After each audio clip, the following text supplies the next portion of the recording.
اعوذ باللہ من الشیطان الرجیم بسم اللہ الرحمن الرحیم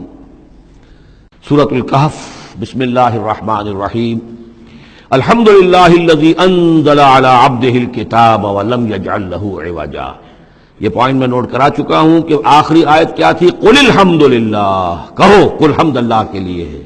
یہ آخری آیت تھی سورہ بنی اسرائیل کی، اور سورہ کہف کی آیت شروع ہو رہی ہے الحمد للہ الذی، گویا کہ اس حکم کی تعمیل جو ہے اس سے آغاز ہو رہا ہے اس سورہ مبارکہ کا۔ اس کو میں نے کہا تھا یہ انٹر لاکڈ ہیں دونوں صورتیں جو ہیں،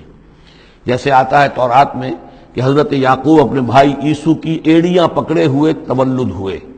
یہ جڑواں پیدا ہوئے تھے، دو بھائی عیسو اور یعقوب۔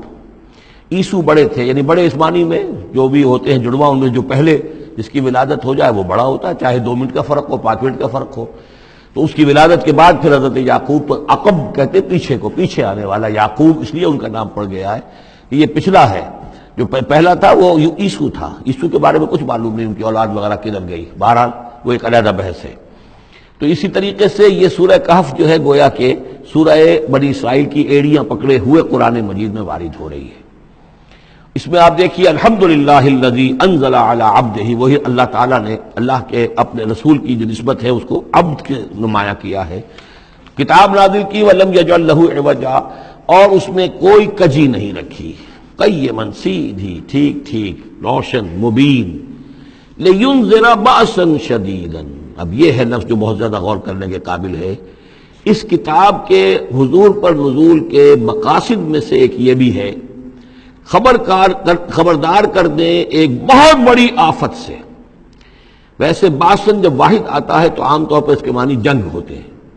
جب جمع میں آتا ہے تو سختی، مصیبت، بھوک، فاقہ، یہ سارے بأسا۔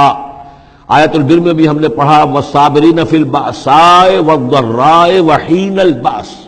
بأسا جب جمع میں آیا ہے تو فقر و فاقہ، تکلیف، مصیبت، اور حین الباس جنگ کے وقت۔ تو ان دونوں کو ذہن میں رکھیے، بہت بڑی آفت، بہت بڑی آفت، بہت بڑی آفت ایک تو ہے دجالی فتنے کی، دجال المسیح الدجال جو آنے والا ہے، جس کے بارے میں حدیث میں آتا ہے کہ کوئی نبی اور رسول ایسا نہیں گزرا جس نے اپنی قوم کو دجال کے فتنے سے آگاہ نہ کیا، اور پوری انسانی تاریخ میں دجال کے فتنے سے بڑا کوئی فتنہ نہیں ہوگا، اور وہ ہر بندہ مومن کے امتحان کے لیے کڑا ترین جو ہے مرحلہ آ جائے گا، سخت ترین امتحان اس کا لیا جائے گا۔ تو یہ جو سختی ہے اس کی خبر دیتے ہوئے یہ سورہ مبارکہ نازل ہو رہی ہے، اور خاص طور پر اسے باسن اگر جنگ کے معنی میں لیں تو الملحمۃ العظمیٰ، کتاب الملاحم، جو کہ آپ دیکھیں گے احادیث کی کتابوں میں پورا باب ہے کتاب الملاحم، اور اس کا تعلق بھی دجال کے ساتھ ہے، کیونکہ پھر دجال ہی کو قتل کریں گے حضرت مسیح علیہ السلام نازل ہو کر۔ تو یہ سارا مسئلہ جو ہے اس کی خبر دینے کے لیے قیما لینذر بأسا شدیدا من لدنہ،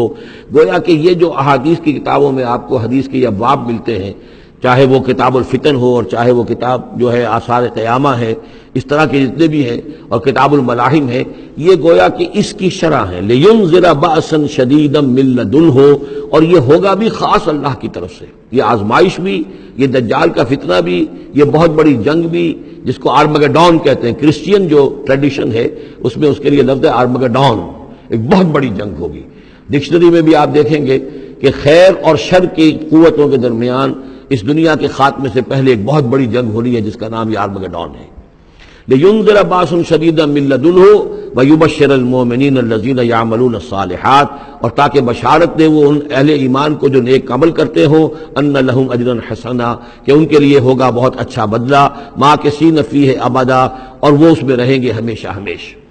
یہ جو دجالی فتنہ ہے اس کے ساتھ ایک خاص مناسبت ہے سورہ مبارکہ کی۔ احادیث میں آتا ہے کہ دجالی فتنے کے اثرات سے بچنے کے لیے اس سورہ مبارکہ سے ذہنی اور قلبی رشتہ مفید ہے، اس کی تلاوت کرتے رہنا، خاص طور پر جمعے کے روز پوری سورہ کہف، ورنہ یہ کہ کم سے کم اس کی ابتدائی اور آخری آیات ان کی بڑی اہمیت ہے۔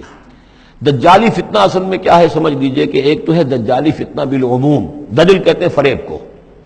جیسے کہ کوئی نبی نہیں ہے، وہ اس نے فریبی لبادہ اوڑھ لیا، نبوت کا دعویٰ کر رہا ہے، وہ دجال ہے۔ تو اس طرح کے تو حضور نے فرمایا ہے کہ 30 دجال پیدا ہوں گے، انہی میں سے ایک ہمارے زمانے کے اندر جو ہے یہ غلام احمد قادیانی بھی تھا، وہ دجال تھا، جس نے کہ اعلان کیا کہ میں نبی ہوں جبکہ وہ نبی نہیں تھا۔ تو فریبی بنا ہوا، جس نے کہ ملمہ اپنے اوپر چڑھایا ہوا ہے۔ اسی طریقے سے دجالی فتنہ یہ جو ہے اس پوری دنیا میں اس وقت جو فتنہ ہے وہ یہ ہے کہ مادہ پرستی کا اتنا غلبہ ہو چکا ہے ذہنوں کے اوپر، افکار کے اوپر، لوگوں کے نظریات کے اوپر، لوگوں کے اخلاق کے اوپر، لوگوں کے اقدار جو ہیں، ویلیوز جو ہیں اس کے اوپر، کہ وہ آخرت کو بالکل بھول گئے، اللہ کو بھول گئے، اسباب کے اندر گم ہے، مسبب الاسباب سے ذہول ہو گیا، دنیا ہی دنیا ہے، آخرت کو بھولے ہوئے ہیں، مادہ ہی مادہ ہے، روح سے کوئی سروکار ہی نہیں۔ یہ ہے بالعموم جس کا نام دجالی فتنہ ہے، کہ حقیقت کے اوپر پردہ پڑا ہوا ہے، آخرت پر دنیا کا پردہ پڑا ہوا ہے۔ یہ دنیا جو ہے در حقیقت کیا ہے؟ وَمَا الْحَيَاةُ الدُّنْيَا إِلَّا مَتَاعُ الْغُرُورِ، یہ دھوکے کا سامان ہے۔ اصل زندگی کو اس نے ڈھانپا ہوا ہے، ہم نے یہ سمجھ لیا کہ زندگی یہی ہے، اسی کے لیے بھاگ دوڑ، محنت، صبح و شام، اسی کے مستقبل کی فکر ہے، لیکن اصل زندگی اس کی کوئی فکر ہی نہیں ہے۔ باقی ایک دجال جو ہے جو آئے گا، وہ معاملہ احادیث کے اندر بھی بڑی طوالت کے ساتھ ہے، اور اس میں کافی پیچیدگیاں بھی ہیں، بعض چیزیں جو ہیں ایک دوسرے سے کچھ مختلف بھی ہیں، اس میں پھر اہل علم کو بہرحال مطابقت پیدا کرنی پڑتی ہے۔ میں نے جہاں تک اپنی کوشش کی ایک رائے تک میں پہنچا ہوں، لیکن ابھی میں اسے بیان نہیں کر رہا ہوں۔ بہرحال دجالی فتنے کی خبریں موجود ہیں بہت شدت کے ساتھ، اور اس صورت کا پڑھنا جو ہے اس میں بہت مفید ہے۔ اس صورت کے مضامین کا دجالی فتنہ بالعموم سے کیا تعلق ہے وہ تو اس ہم دورہ ترجمہ دوران کے اس کے دوران بھی آپ کو معلوم ہو جائے گا، لیکن اس کے جو خاص بڑے مباحث ہیں، خاص طور پر یہ کہ ایک ہمارے بہت بڑے عالم گزرے ہندوستان میں اس صدی کے آغاز میں، مولانا مناظر حسن گیلانی، انہوں نے اس میں باقاعدہ کتاب لکھی ہے، آپ کو مل جائے گی بازار میں بھی، اصحاب کہف کے جو کا معاملہ سورہ کہف کے مباحث ہیں ان کے۔ میں نے اس کو اپنی ایک تقریر کے اندر کسی خطاب جمعہ میں سورہ کہف کے مضامین کا خلاصہ بیان کیا تھا، جس کا عنوان ہے دنیا کی حقیقت۔ ظاہر بات ہے تفاصیل زیادہ جو ہیں وہ میرے لیے ممکن نہیں ہے کہ اس دورہ ترجمہ کے دوران بیان کر سکوں۔ وَيُنذِرَ الَّذِينَ قَالُوا اتَّخَذَ اللَّهُ وَلَدًا، اور خبردار کر دے ان لوگوں کو جنہوں نے کہا کہ اللہ نے بیٹا بنایا۔ یہ ساری دجالیت جو ہے اس کی جڑ کیا ہے؟ مسیحیت، جو موجودہ مسیحیت ہے، جو حقیقت میں مسیحیت نہیں ہے، پولزم ہے،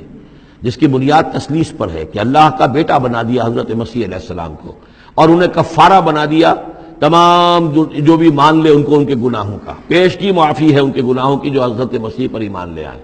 اور نمبر 3 شریعت ساقط کر دی، اور نمبر 4 سارا اختیار جو ہے وہ پوپ کے ہاتھ میں دے دیا گیا کہ تم جو چاہو جس چیز کو چاہو حلال کرو، جس چیز کو چاہو حرام کر دو۔ ان چیزوں نے مل کر نفس مذہب کو اس قدر قابل نفرت شے بنا دیا کہ یورپ کے عوام کے اندر مذہب کے خلاف شدید نفرت پیدا ہو گئی۔